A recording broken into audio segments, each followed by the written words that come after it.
Assalamualaikum warahmatullahi wabarakatuh. Untuk video kali ini Bapak Ibu, saya akan sharing trik ampuh bagaimana cara menjawab soal P3K jika kita tidak tahu jawabannya.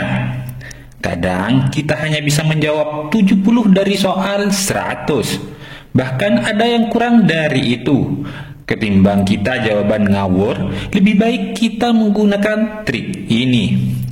Baik, sebelum melanjutkan ke informasi ini, yang baru pertama kali menemukan channel ini, jangan lupa untuk tekan tombol subscribe dan aktifkan loncengnya agar saya setiap mengupdate trik-trik ampuh mengerjakan soal P3K, Bapak Ibu lah yang pertama kali mendapatkan notifikasinya. Baik, langsung saja ke trik ampuhnya.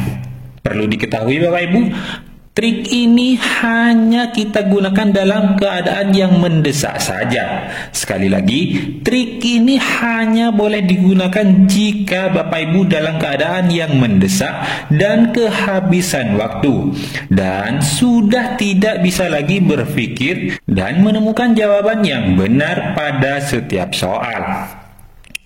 Baiklah, langsung saja ke trik yang pertama. Pilihlah jawaban yang paling panjang. Trik ini biasanya berguna untuk soal-soal pedagogik, ilmu sosial, dan mata pelajaran lain yang opsi jawabannya biasanya panjang-panjang. Sebelum menggunakan trik ini, pelajari soal-soal sebelumnya yang Bapak Ibu yakini benar dan ikuti polanya. Dan pola yang biasa kita temukan adalah biasanya opsi jawaban yang benar itu adalah hiasan yang paling panjang. Jadi contoh soalnya seperti ini Bapak Ibu. Pembelajaran STEAM adalah pembelajaran yang saat ini populer dan disarankan untuk setiap guru mengaplikasikannya ke dalam pembelajaran secara sederhana. Pembelajaran STEAM merupakan, kita lihat A, B, C, dan E. Setelah saya lihat opsi jawaban yang paling panjang itu berada di opsi bagian A. Ya, karena di bagian A sudah sampai 3 baris Bapak Ibu. Setelah saya cross check, memang bagian A ini adalah jawaban yang paling benar. Pembelajaran STEAM merupakan pembelajaran interdisipliner yang inovatif. Mari kita ke soal selanjutnya Bapak Ibu. Indonesia merupakan negara yang memiliki keberagaman budaya, suku, ras, dan golongan yang sangat kompleks. Keberagaman ini berkembang dan tumbuh dari puluhan tahun lalu hingga sekarang. Keberagaman di Indonesia yang tumbuh terus merupakan suatu keunikan bagi negara Indonesia. Namun akhir-akhir ini konflik yang mengandung sara banyak terjadi di daerah Indonesia yang menyebabkan antar seorang atau kelompok. Kejadian seperti itu tentu tidak mencerminkan rasa persatuan dan kesatuan bangsa Indonesia. Dari hal tersebut, penyebab terjadinya masalah dalam masyarakat multikultur adalah, kita lihat A, B, C, D, dan E Bapak Ibu. Nah Bapak Ibu, untuk soal ini yang paling panjang itu berada di bagian E. Setelah kita periksa, memang penyebab terjadinya masalah dalam masyarakat multikultur adalah masyarakat memiliki kecemburuan sosial, ego daerah, ego suku, ego agama, ego budaya terhadap masyarakat lainnya. Untuk soal ini yang paling benar dan kebetulan ini yang paling panjang opsinya. Oleh karena itu rata-rata kemungkinan besar opsi jawaban yang benar adalah opsi jawaban yang paling panjang. Ini bisa kita gunakan Bapak Ibu ketika kita dalam keadaan yang mendesak dan waktu yang tersisa tinggal sedikit.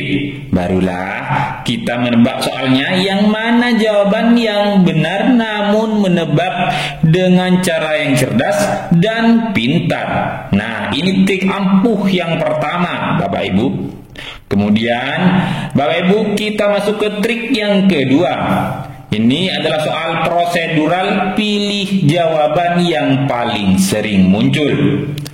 Contoh soal prosedural seperti ini Bapak Ibu, perhatikan prinsip-prinsip penilaian di bawah ini: adil, tertutup, akuntabel, subjektif, tidak berkesinambungan, dan menyeluruh. Yang merupakan prinsip penyelesaian adalah A, B, C, D, dan E. Kita cari opsi jawaban yang paling sering muncul Bapak Ibu. Kita lihat A, B, C, D, dan E. Yang pertama yang paling sering muncul itu adalah angka 1. Berarti A, C, dan E muncul 3 kali. Okelah, B dan D kita eliminasi ya Bapak Ibu. Setelah itu angka yang sering muncul itu adalah angka 3. Baik, sedangkan 4 dan 2 ini cuma muncul sekali. Kemungkinan besar jawabannya adalah bagian yang C. Setelah kami periksa yang termasuk prinsip penilaian, adil itu termasuk tertutup. Salah sudah. Harusnya terbuka Bapak Ibu. Untuk akuntabel masuk subjektif. Ini juga salah. Harusnya objektif ya. Tidak berkesinambungan juga salah. Harusnya berkesinambungan. Dan menyeluruh ini benar ya Bapak Ibu. Berarti 1, 3, 6. Dan ternyata bagian C ini opsi jawaban yang benar. Dan kebetulan opsi yang C ini adalah jawaban yang paling sering muncul. Mari kita ke soal selanjutnya ya Bapak Ibu. Sama tadi kita cari yang paling sering muncul. Perhatikan benda-benda berikut ini dengan cermat. Air, garam, gula, cat, emas, sirup. Nah, dari daftar benda-benda tersebut yang termasuk zat tunggal adalah, nah kita perhatikan A, B, C, D, dan E. Kita cari yang paling sering muncul. Yang pertama yang paling sering muncul itu angka 1. Angka 1 berada di A, B, dan E. Berarti C dan D kita eliminasi ya Bapak Ibu. Dan yang kedua itu angka 2. Angka 2 A, B, dan E. Masih tetap sama poinnya Bapak Ibu. Terus angka yang ketiga yang paling sering muncul itu 3. Nah, antara A, B, dan E ini yang paling sering muncul ini 3 ya Bapak Ibu. Berarti yang E kita eliminasi. Ini jawabannya antara A dan B. Nah, untuk angka yang terakhir kita pilih keseluruhan. Untuk angka yang terakhir angka 5. Angka 4 cuma sendirian ya Bapak Ibu. Untuk angka 5 ada yang C ya Bapak Ibu. Berarti pilihannya adalah yang B. 1, 2, 3, dan 5. Setelah saya cross check, memang opsi B ini adalah jawaban yang benar. Nah, mari Bapak Ibu, sekali lagi teknik yang kedua ini hanya boleh kita gunakan dalam keadaan yang mendesak. Jika kebetulan soalnya seperti itu, maka Bapak Ibu bisa menebak dengan cara yang benar dan cerdas untuk soal tersebut. Nah, itulah trik kali ini dan semoga bermanfaat. Semoga Bapak Ibu semuanya bisa lulus P3K tahun ini. Kurang lebihnya mohon maaf. Wassalamualaikum warahmatullahi wabarakatuh.